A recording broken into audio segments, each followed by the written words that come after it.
सर्दियों की जान है तिल के लड्डू। सर्दियों में तिल के लड्डू ज़रूर खाए जाते हैं और परफेक्ट तरीके से बनाने का तरीका आज हम बताएंगे।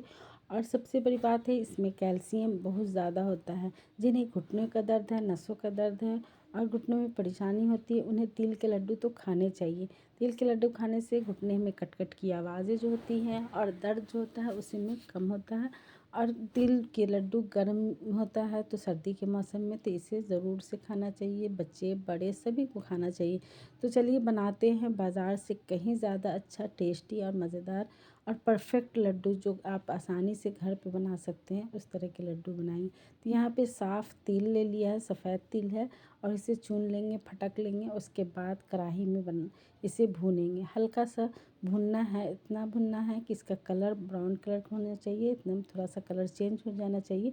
और उसके बाद इसमें फुला फुला सा हो जाना चाहिए। भुनने के बाद थोड़ा सा इसका फुला फुला सा दाना हो जाना चाहिए। गैस का फ्लेम मीडियम रखेंगे, मीडियम फ्लेम पे भुनेंगे।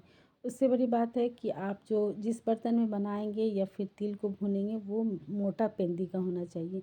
चाहे वो नॉन स्टिक हो या स्टील हो, चाहे एल्युमिनियम हो, कोई भी बर्तन लेंगे तो वो थोड़ा मोटा पेंदी का, उससे लड्डू अच्छा बनकर तैयार होगा। और तिल जब भुनेंगे ना तो वो जलेगा नहीं, एक बराबर अच्छे से सही से भुनाएंगे। तो एक कटोरी हमने तिल लिया है, सफ़ेद तिल है। और आधी कटोरी से थोड़ी सी ज़्यादा हमने यहाँ पर मूंगफली लिया है। और यहाँ पे बादाम को अच्छे से भून लेंगे। तो इसे भी मीडियम फ्लेम पर भुनना है। और भुनने के बाद इसको ठंडा होने देंगे और ठंडा होने के बाद इसे छिलके को निकाल देंगे। तो किसी कॉटन के कपड़ा पे आप रख दीजिए और उसमें रगड़ लीजिएगा तो छिलका आसानी से निकल जाता है। और उसके बाद फिर छिलका को अलग कर दीजिए। तो इस तरह से हमने खूब अच्छे से रगड़ करके सारे छिलकों को अलग कर दिया और ये बादाम हमारा सही से हो गया है, छिलका अलग निकल चुका है। अब यहाँ पे हम एक कटोरी गुड़ ले रहे हैं। तो गुड़ एक कटोरी लेंगे। इतना गुड़ सही है, बहुत ज़्यादा मीठा नहीं होगा और फीका भी नहीं रहेगा, परफेक्ट है।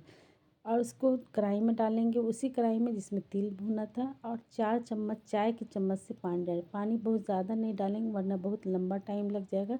तो कम टाइम के लिए, सिर्फ गुड़ जलना नहीं चाहिए, इसलिए 4 चम्मच पानी डाल रहे हैं। और यहाँ पर 1 चम्मच घी डालने, देसी घी है, इसको डालने से लड्डू हल्का होता है और बड़ा टेस्टी लगता है। अब यहाँ पे थोड़ा सा हाई कर देंगे फ्लेम को और इसे मेल्ट होने देंगे।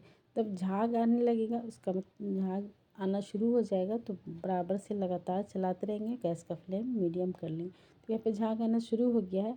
इसको चेक करेंगे कि हमारा गुड़ सही से मेल्ट हो गया है या फिर लड्डू बनने के लिए तैयार है।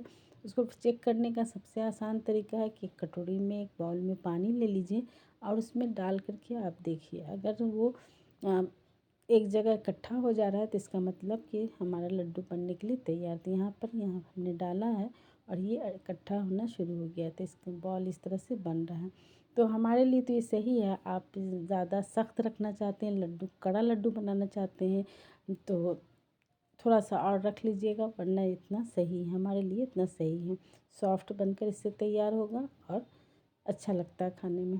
उसके बाद यहाँ पर हमने तिल डाल दिया है और बादाम जो भुना हुआ था उसे डाला है और डालकर इसे तेज़ी से मिलाना है, मिक्स करना है। और उस वक्त तक मिलाना है जब तक ये कढ़ाई छोड़ने नहीं लगता। आपस में मिक्स हो जाएगा और कढ़ाई छोड़ना शुरू कर देते हैं। यहाँ पर देखिए सब एक इकट्ठा हो चुका है और कढ़ाई छोड़ना शुरू हो गया, कढ़ाई में चिपक नहीं रहा। इसका मतलब कि ये लड्डू बांधने के लिए तैयार हो गया। अब इसे हम गरम गरम ही बांधेंगे तो हाथ जलेगा, इसलिए पानी हाथ में लगा लेंगे और लगाने के बाद इस तरह से तेज़ी से गरम गरम ही इसे बांधेंगे। घर में कोई और हो तो उसे भी लगा दीजिएगा तो जल्दी जल्दी बन जाएगा। लेकिन अगर आप अकेले हैं तो इस तरह से तेज़ी से बनाइएगा। और गरम हाथ जलता है तो थोड़ा पानी भी गीला कर लीजिएगा हाथ को। उसके बाद मोटी पेंदी का यहाँ पर हमारा बर्तन है तो जल्दी यहाँ पर नहीं ये होता है, ठंडा नहीं होगा नीचे का। लेकिन अगर आपका पतला पेंदी का है और ठंडा हो जाता है और लास्ट में आखिरी में बांधने में नहीं बंधा रहा लड्डू, तो थोड़ा चूल्हा पे चढ़ा दीजिएगा और उसे हल्का गर्म कर लीजिएगा और फिर लड्डू बनाइएगा तो बंधा जाएगा। तो इस तरह से सारे लड्डू को हमें बांध लेना है। लेकिन यहाँ पे मोटी पेंदी का है तो जल्दी नीचे का ठंडा नहीं होता है।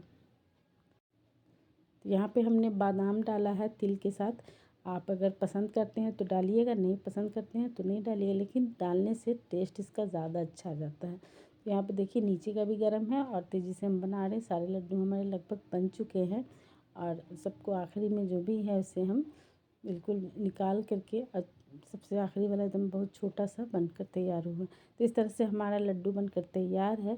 आप भी सर्दी में ज़रूर बनाइए और रेसिपी पसंद आए तो लाइक शेयर सब्सक्राइब कर दें।